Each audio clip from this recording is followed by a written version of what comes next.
اعوذ باللہ من الشیطان الرجیم بسم اللہ الرحمن الرحیم الحمد للہ رب العالمین والصلاة والسلام علی اشرف الخلق اجمعین محمد و آلہ تابعین الطاہرین۔ السلام علیکم، میں ہوں سیدہ فاطمہ۔ الف اللہ اسم چینل میں خوش آمدید۔ آج ہم حضرت علی علیہ السلام کے ایک فیصلے کے بارے میں ایک واقعہ آپ کو سنائیں گے۔ رسول خدا صلی اللہ علیہ وآلہ وسلم کے خلاف الزام تراشی کی گئی۔ حنظلہ ابن ابو سفیان نے عمیر ابن وائل ثقفہ سے مخاطب ہو کر، اے عمیر، تو علی علیہ السلام سے جا کر یہ کہہ کہ میں نے محمد صلی اللہ علیہ وآلہ وسلم کے پاس 80 مسکال سونا امانت رکھا تھا، اور آپ علیہ السلام اس کے ضامن بنے تھے۔ اب چونکہ محمد صلی اللہ علیہ وآلہ وسلم مدینہ سے بھاگ آئے، لہٰذا وہ سب مقدار آپ علیہ السلام واپس کیجیے۔ اس پر اگر گواہ مانگے تو قریش کے ہم سب لوگ گواہی کے لیے موجود ہیں۔ اگر تو نے اس کام کو انجام دے دیا تو میں اس کے صلہ میں 100 مسکال سونا، جس میں ہندا کا ایک گلو بند 10 مسکال کا شامل ہے، دوں گا۔ عمیر: اچھا، ابھی جاتا ہوں، یہ کہہ کر امیر المومنین علیہ السلام کے پاس آیا اور زر مذکورہ طلب کیا۔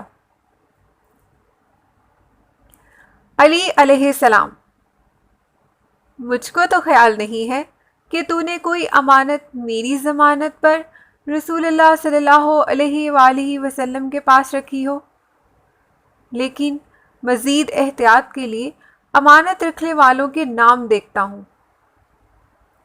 اس کے بعد حضرت علیہ السلام نے تلاش کی، لیکن کہیں اس کا نام نہ ملا، تو فرمایا، اے عمیر، تیرا دعویٰ غلط ہے۔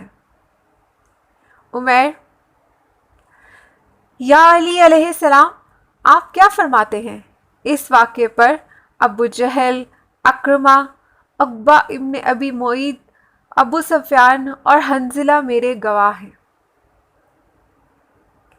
علی علیہ السلام: اچھا، سب کو بلا کر بیت اللہ میں بٹھاؤ۔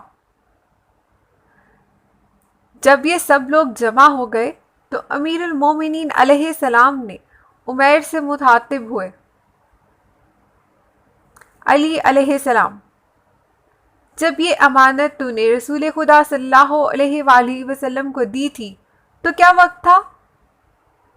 عمیر: چاشت، مجھ سے لے کر انہوں نے اپنے غلام کے سپرد کر دی تھی۔ علی علیہ السلام: اچھا، تم جاؤ اور ابو جہل کو بھیجو۔ اسی طرح سب سے باری باری سوالات کیے۔ ابو جہل: میں کچھ نہیں جانتا، مجھ سے اس معاملہ پر تعرض نہ کیا جائے۔ علی علیہ السلام ابو سفیان سے مخاطب ہو کر، یہ امانت کس وقت سپرد کی گئی؟ ابو سفیان: غروب شمس کے وقت، حضرت نے اس کو لے کر اپنی آستین میں رکھ لیا تھا۔ علی علیہ السلام حنظلہ سے مخاطب ہو کر، تم بتاؤ۔ حنظلہ: یہ واقعہ دوپہر کا ہے، محمد صلی اللہ علیہ وآلہ وسلم نے وہ سونا لے کر سامنے رکھ لیا تھا۔ علی علیہ السلام عقبہ سے: تم کیا جانتے ہو؟ عقبہ: یہ سپہر کا واقعہ ہے۔ علی علیہ السلام: اچھا، اکرمہ، تم بتاؤ۔ اکرمہ: یہ ماجرا غروب شمس کا ہے، محمد صلی اللہ علیہ وآلہ وسلم اس امانت کو لے کر خانہ سیدہ میں چلے گئے تھے۔ علی علیہ السلام: اے عمیر، خدا تیرا چہرہ زرد کرے اور تیرے احوال کی اصلاح کرے۔ یہ کیا ماجرا ہے؟ تیری ہر گواہ کا بیان جداگانہ ہے۔ عمیر شرمندہ ہو کر، یا علی علیہ السلام، سچ تو یہ ہے کہ میں نے کوئی امانت محمد صلی اللہ علیہ وآلہ وسلم کے پاس نہیں رکھی تھی۔ فلاں فلاں کے بہکانے سے میں نے یہ جھوٹا دعویٰ کیا تھا۔ ان لوگوں نے 100 مسکال طلا دینے کا وعدہ کیا ہے۔ یہ سن کر حضرت علی علیہ السلام نے ان لوگوں سے فرمایا، پہچانو یہ تلوار کس کی ہے؟ مشرکین، حنظلہ کی۔ ابو سفیان، یہ تلوار چوری کی ہے۔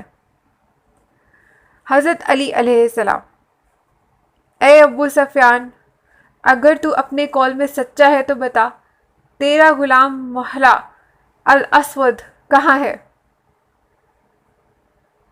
ابو سفیان، طائف میں ایک کام کے لیے گیا ہے۔ حضرت علی علیہ السلام،